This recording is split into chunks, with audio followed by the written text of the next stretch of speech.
ଯେତେ ବେଶୀ ତୁମେ ଅନ୍ୟମାନଙ୍କର ଭୁଲ ଦେଖିବ ସେତେ ବେଶୀ ତୁମେ ଭୁଲ କରିବ। ଦୁର୍ବଳତା ଏକ ଛୁଆଁ ରୋଗ। ଆମେ ଆମର ସଦ୍ଗୁଣକୁ ଭୁଲି ଯାଇପାରୁ, ହେଲେ ଭଗବାନ ଭୁଲନ୍ତି ନାହିଁ। କାହିଁକି ନିଜକୁ ଦେଖାଇବାକୁ ଚେଷ୍ଟା କରୁଛ?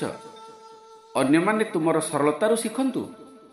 ବେଳେବେଳେ ଜୀବନରେ ଆମେ ଏପରି ମୁଖା ପିନ୍ଧୁ ଯେ ଆମର ପ୍ରକୃତ ରୂପ ଦେଖାଯାଏ ନାହିଁ। ଆଜି ଯଦି ମିଛ କହ, ତାହା ଆସନ୍ତାକାଲି ତୁମକୁ ଆଉ ଏକ ମିଛ କହିବାକୁ ବାଧ୍ୟ କରିବ। ଆଖି ଉପରେ ଯଦି ତୁମେ ପଟି ବାନ୍ଧିଦେବ, ତେବେ କିଛି ଦେଖିପାରିବ ନାହିଁ। ସବୁଠାରୁ ଖରାପ ପଟି ହେଲା ମିଥ୍ୟା। ନିଜକୁ ଭଗବାନଙ୍କର ସନ୍ତାନ ବୋଲି ଦାବି କରିବାକୁ ମୋର ସଂକଳ୍ପ ମୋତେ ଯୋଗ୍ୟ ବିବେଚିତ କରେ। ଯଦି ଜଣଙ୍କର ସ୍ୱତନ୍ତ୍ର ମେଧା ଥାଏ ଓ ସେ ତାକୁ ଖରାପ କାର୍ଯ୍ୟରେ ଲଗାଏ, ତେବେ ସେ ତାକୁ ପଙ୍ଗୁ କରିଦେବ। ଜଣେ ଭଲ ସ୍ୱଚ୍ଛ ମନା ବ୍ୟକ୍ତି ଅନ୍ୟମାନଙ୍କର ସଦ୍ଗୁଣକୁ ଦେଖେ। ଜଣେ କୁବୁଦ୍ଧି ସମ୍ପନ୍ନ ବ୍ୟକ୍ତି ଅନ୍ୟମାନଙ୍କର ଖରାପ ଗୁଣକୁ ଦେଖେ। ତୁମର ମେଧା ଓ ସଦ୍ଗୁଣ ଯଦି ଖରାପ ବାଟରେ ବ୍ୟବହୃତ ହୁଏ, ତେବେ ପ୍ରଥମେ ତୁମ ନିଜକୁ ହରାଇ ବସିବ। ଏହା ହିଁ ସବୁବେଳେ ସତ୍ୟ। ତୁମେ କହିପାର ତୁମେ ସବୁ ଜାଣ, କିନ୍ତୁ ତୁମ କର୍ମରୁ ତାହା ଜଣାଯାଏ। ଶୁଦ୍ଧ ପ୍ରେମ ଚିରନ୍ତନ ସମ୍ପର୍କର ଭିତ୍ତିଭୂମି ସୃଷ୍ଟି କରେ। ଶୁଦ୍ଧ ବ୍ୟବହାର ଆକର୍ଷଣୀୟ, ଅଶୁଦ୍ଧ ବ୍ୟବହାର କୁତ୍ସିତ।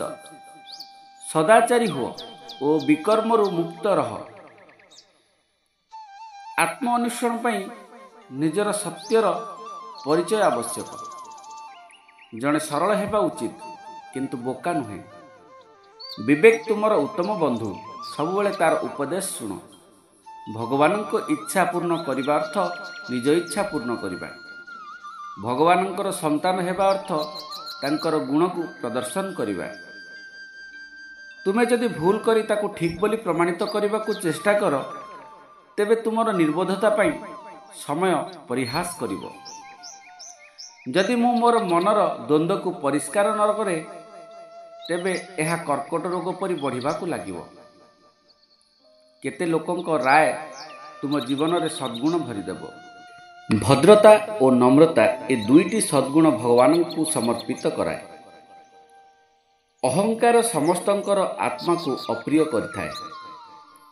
ଖରାପ ଭାଷା ବ୍ୟବହାର କରିବା ଅର୍ଥ ମୁଁ ସେତେ ବୁଦ୍ଧିଆ ନୁହେଁ ଯେ ଭଲ ଭାଷା ବ୍ୟବହାର କରିପାରିବି। ଭଗବାନଙ୍କ ସହ ସକଳ ସମ୍ପର୍କ ଅନୁଭବ କରିବା ଅର୍ଥ ମୁଁ ସମସ୍ତ କାମନାରୁ ମୁକ୍ତ। ସତ୍ୟତା ଓ ସାଧୁତା ଯଦି ସହଜରେ ମୋ ଠାରେ ଦେଖାଦିଏ, ତେବେ ଭଗବାନଙ୍କ ପ୍ରେମ ମୋତେ ସହଜରେ ମିଳିପାରିବ। ଯଦି ଗୋଟିଏ ସମାଜ ତାର ନୈତିକତା ମୂଲ୍ୟବୋଧ ହରାଏ, ତେବେ ସେ ସବୁକିଛି ହରାଏ। ଭଲ ଓ ନିର୍ମଳ ପ୍ରତିଯୋଗିତା ସ୍ୱାସ୍ଥ୍ୟକର ଅଟେ, କିନ୍ତୁ ଈର୍ଷା ଏକ ଭୟଙ୍କର ରୋଗ।